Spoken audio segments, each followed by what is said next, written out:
Double engine double धोखा समस्त धन्यवाद। विशेष भाव में आम जो संवेदनशील प्रसंग उपर मोर बड़ भाई अतनु भाई आपण मानक स्पष्टीकरण देले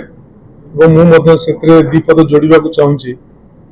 24 वर्ष धरी नवीन बाबू जो अक्लांत परिश्रम करते ओडिशा को शिल्प समृद्ध करने जहाँ विजु बाबू स्वप्न था से स्वप्न को ये बीजेपी सरकार आसिला परे ताकू धूलिसात करी। डबल इंजिन डबल धोखा विशेष भाव में उदाहरण दि जापे। शिल्प विहीन जिला केन्द्रापड़ा जिले में आर्सेलर मित्तल एवं निपन स्टील को आनी शिल्प प्रतिष्ठा करने नवीन बाबू सुदूर विदेश जापान गस्त करते मित्तल सहित आलोचना कर मनई समस्त व्यवस्था करते। जमी चिन्हट ठारू जमी अधिग्रहण ठारू आरंभ कर इंफ्रास्ट्रक्चर डेवलपमेंट पर्यंत समस्त कार्यक्रम जोगी देते आज 2 वर्ष पाखापाखि हम बीजेपी सरकार ताकू ग्राउंडेड करने को सफल हो पारा ना स्थापित करने को सफल हो पारा ना। आज आर्सेलर मित्तल आज आंध्र रे जाकि आर्सेलर मित्तल प्रतिष्ठा है जहाँकि गत काली चंद्रबाबू नायडू काली शुभ देइचंती एवं आर्सेलर मित्तल अध्यक्ष उपस्थित यह हूँ ओडिशा जहाँ भाई कहले अतनु भाई गोटे कला दिवस खाली आर्सेलर मित्तल जाइनी आज जेएसडब्ल्यू इवी कारखाना जहाँकि कटक ठारे हबार थिला ता मध्य महाराष्ट्र पळेला ता सहित आपनकर वेलस्पून टेक्सटाइल चौदार छाड़ी गला एवं वारीसवाला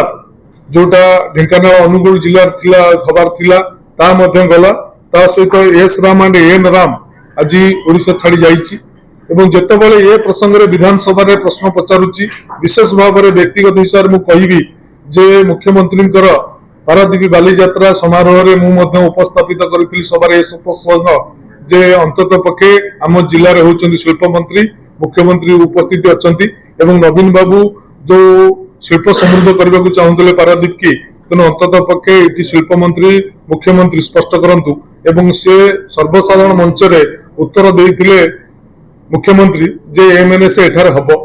ता छड़ा शिल्प मंत्री कहते जे एमएनएस गोटे मल्टीनेशनल कंपनी तार विभिन्न राज्य में शिल्प प्रतिष्ठा करार अच्छी तेणु ओडिशा एमएनएस छाड़ीनी। एवं चलित विधानसभा एक विधायक बंधुंकर प्रश्न रे शिल्प मंत्री उत्तर देले जे एमएनएस एपर्यंत ओडिशा छाड़ीनी ओडिशा रे एमएनएस हम किंतु दुख परितापर विषय एमएनएस जाई आंध्र रे शिल्प प्रतिष्ठा करने को भित्तिभूमि पूजन कर सारानी किंतु ओडिशा सरकार ओडिशावासी की ओडिशार चाकरी अन्वेषण करुवा युवक मान युवती मान धोखा दौची सरकार स्पष्ट करुना। अंतत पक्षे मुख्यमंत्री ये संपर्क में स्पष्ट करने दरकार ओडिशा रे एमएनएस हम कि हेनी शिल्प मंत्री स्पष्ट करने दरकार छाड़ी जाऊथिबा शिल्प गुड़िक ओडिशा आसबे कि नहीं। गोटे पटे ओडिशावासी की स्वप्न विभोर करुथिबा सरकार 2036 मसीहा सुधा विकसित ओडिशा गठन करवा किंतु कार्यक्रम भूल बाटर जाउची गोटे पर गोटे शिल्प चली जाइची सरकारी तहबिल कोटी कोटी टंका बॉम्बे कलिकता बांगालोर रे